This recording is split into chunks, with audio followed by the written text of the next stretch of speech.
శ్రీకాకుళం కాశీబుగ్గ వెంకటేశ్వర ఆలయంలో తొక్కిసలాట. ఆ ఘటనలో 9 మంది భక్తులు ప్రాణాలు కోల్పోయారు. 30 మందికి తీవ్ర గాయాలయ్యాయి. మృతుల సంఖ్య పెరిగే ప్రమాదం ఉన్నట్టుగా తెలుస్తోంది. గాయపడ్డ వారిని దగ్గరలో ఉన్నటువంటి హాస్పిటల్కు తరలించి చికిత్స అందిస్తున్నారు. 31 మందికి హాస్పిటల్లో ప్రస్తుతం చికిత్స కొనసాగుతోంది. కార్తీక మాసం అలాగే ఏకాదశి కావడంతో వెంకటేశ్వర స్వామి దర్శనానికి భక్తులు ఒక్కసారిగా పోటెత్తారు. కెపాసిటీకి మించి భక్తులు తరలి రావడంతో ఒక్కసారిగా తోపులాట జరిగింది. రద్దీ కారణంగా రైలింగ్ ఊడిపోవడంతో భక్తులు ఒక్కసారిగా కింద పడిపోయారు. పరిస్థితి అదుపు తప్పడంతో తొక్కిసలాట జరిగి 9 మంది మృతి చెందారు. చనిపోయిన వారిలో ఎక్కువగా పిల్లలు, మహిళలే ఉన్నట్టుగా తెలుస్తోంది. ఈ ఘటనలో ఆలయ నిర్వాహకుల నిర్లక్ష్యం స్పష్టంగా కనిపిస్తోంది. ఇంత పెద్ద సంఖ్యలో భక్తులు వస్తారని తెలిసి కూడా ఎలాంటి ఏర్పాట్లు ఆలయంలో చేయలేదు. దాదాపు 5 ఎకరాల్లో కాశీబుగ్గ వెంకటేశ్వర ఆలయం ఉంది. తిరుమలలో దర్శనం కాలేదని పండా అనేటువంటి ఒక భక్తుడు దాదాపు 10 కోట్ల రూపాయల ఖర్చు పెట్టి సొంతంగా ఈ ఆలయాన్ని నిర్మించాడు. ఏడాది క్రితమే ఈ ఆలయాన్ని ప్రారంభించాడు. ఆలయాల్లో వరుసగా తొక్కిసలాట ఘటనలు ఆందోళన కలిగిస్తున్నాయి. సరైన ఏర్పాట్లు చేయకపోవడం, ఆలయ అధికారుల నిర్లక్ష్యంతో దేవుని దర్శనం కోసం వెళ్లి భక్తులు ప్రాణాలు కోల్పోవాల్సినటువంటి పరిస్థితులు ఎదురవుతున్నాయి. ఏడాది వ్యవధిలోనే ఏపీలోని 3 ఆలయాల్లో తొక్కిసలాట ఘటనలు జరిగాయి. తిరుమల టోకెన్ క్యూ లైన్లో తొక్కిసలాట జరిగి 6 భక్తులు చనిపోయారు. ఆ తర్వాత సింహాచలంలో క్యూ లైన్లో ఉన్నటువంటి భక్తులపై గోడ కూలి 7 ప్రాణాలు కోల్పోయారు. గతంలో గోదావరి పుష్కరాల్లోనూ 27 మంది బలైపోయారు. తాజాగా శ్రీకాకుళం కాశీబుగ్గ వెంకటేశ్వర స్వామి ఆలయంలో జరిగినటువంటి ఈ తొక్కిసలాట జరిగి 9 మంది మృత్యువాత పడడం తీవ్ర విషాదకరం. అయితే తెలుగు రాష్ట్రాలతో పాటు అటు ఇతర రాష్ట్రాల్లో కూడా ప్రముఖ ఆలయాలు, ఆశ్రమాల్లో తొక్కిసలాట ఘటనలు జరుగుతూనే ఉన్నాయి. ఏపీలో, ఉత్తరప్రదేశ్లో 2024లో చూస్తే జూలైలో హత్రాస్ బోలేబాబా ఆశ్రమంలో జరిగినటువంటి తొక్కిసలాటలో 120 మంది దాకా చనిపోయారు. ఇక 2023 మార్చిలో ఇండోర్ శ్రీరామ వేడుకల్లో జరిగినటువంటి ప్రమాదంలో 36 మంది ప్రాణాలు కోల్పోయారు. 2022లో కాశ్మీర్లోని మాతా వైష్ణోదేవి టెంపుల్లో జరిగినటువంటి స్టాంపేడ్లో 12 మంది చనిపోగా 2014లో పాట్నా దసరా వేడుకల్లో 32 మంది తొక్కిసలాటలో మృత్యువాత పడ్డారు.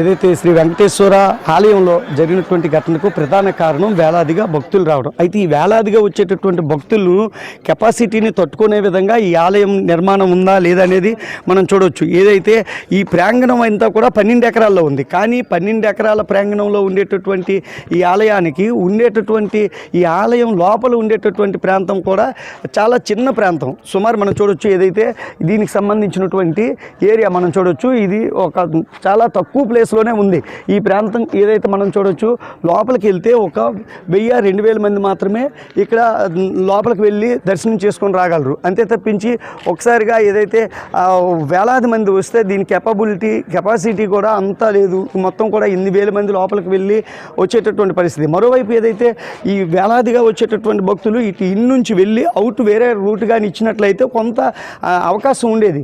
అయితే ఒకవైపు నుంచి వెళ్ళడం, అదే త్రోవలో మళ్ళీ అవుట్ రావడంతోనే, ఈ 2 కారణాలతోనే మనం చూడొచ్చు ఈ ఉండేటటువంటి ప్లేస్ అంతా కూడా మనం చూడొచ్చు.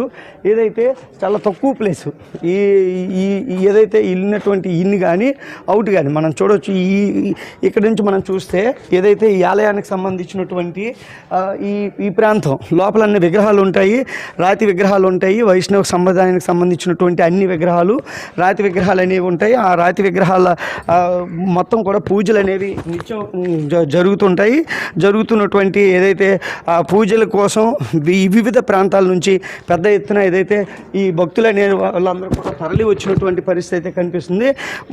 మొత్తం ఏదైతే ఇన్ని వెళ్ళిన తర్వాత ఇక్కడ వరకు ఏదైతే ఈ కొద్ది ప్లేస్ ఏదైతే ఉందో ఇక్కడ వరకు వెళ్ళి మళ్ళీ ఇదే ప్లేస్లో వెనక్కి రావాలి. అంటే ఈ కంజెస్టెడ్ ప్లేస్, తక్కువ ప్రాంతం, తక్కువ మంది పట్టేటటువంటి కెపాసిటీ ఉండేటటువంటి ఈ ఏరియా మొత్తం విశాలమైనటువంటి ప్రాంగణం ఉండొచ్చు, కానీ ఆలయం లోపల ఉండేటటువంటి ప్రాంతం తక్కువ మందిని హోల్డ్ చేయగలదు. కాబట్టి అంత తక్కువ మంది వెళ్ళి దర్శనం చేసుకుని వచ్చేసరికి సమయం ఎక్కువగా తీసుకుంది. ఉదయం నుంచి వేకుజాము నుంచి వచ్చినటువంటి భక్తులందరూ కూడా 11 అయ్యేసరికి కూడా 10:30-11 అయ్యేసరికి కూడా దర్శనాలు రాకపోవడంతో అవుట్ గేట్లో కూడా జనం వచ్చేసారు. దీంతో ఈ కిక్కిరిసినటువంటి వాతావరణమే ప్రధాన కారణం. ఎక్కువగా గంటల సేపు నిరీక్షించడం, ఇక్కడ భద్రతగా ఎవరూ లేకపోవడంతో ఈ స్టెయిన్ రాడ్స్ ఏవైతే ఉన్నాయో, స్టీల్ రాడ్స్, వీటి మీద అందరూ కూడా వచ్చి పడిపోయారు. వచ్చి పడిన తర్వాత వెంటనే ఎవరు కూడా ఏమీ చేయలేనటువంటి పరిస్థితి, ఎవరిని రక్షించలేనటువంటి పరిస్థితి, ఎవరు కారు ఆర్తనాదాలతో కేకలు వేస్తూ వాళ్ళందరూ కూడా ఒక బేతావహ పరిస్థితి ఏర్పడిందని చెప్పొచ్చు. ప్రధానంగా ఏదైతే ఈ ఆలయంలో ఉన్నటువంటి ప్రాంతం లోపల ఉన్నటువంటి ఇన్నర్ గర్భగుడిలో ఉన్నటువంటి ప్రాంతం ఏదైతే ఉందో అది తక్కువగా ఉండడం, ఈ వేలాది మంది భక్తులు ఒకసారి లోపలికి ఎంటర్ అవడంతోనే ఈ తొక్కిసలాటకు, ఈ నిరీక్షణ గంటల కొద్ది నిరీక్షణకు కారణంగా చెప్పొచ్చు. ఈ ఎండలో ఈ 100 మంది 1000 మంది కూడా ఉదయం నుంచి ఉండడంతోనే ఈ తొక్కిసలాట ప్రధాన కారణంగా చెప్పొచ్చు. ఒకసారిగా వచ్చేటటువంటి అవుట్ నుంచి వచ్చేటటువంటి వేలో నుంచి కూడా ఈ లోపలికి వెళ్ళేందుకు కొంతమంది ప్రయత్నించడంతో కూడా ఈ ప్రమాదం జరిగిందని స్థానికులు అయితే ఇక్కడ సాక్ష్యంగా ఉండేటటువంటి మహిళలు కూడా చెబుతున్నటువంటి పరిస్థితి ఉంది. కెమెరా పర్సన్ సురేష్తో విఎస్ నాయుడు, ఎన్టీవీ, శ్రీకాకుళం.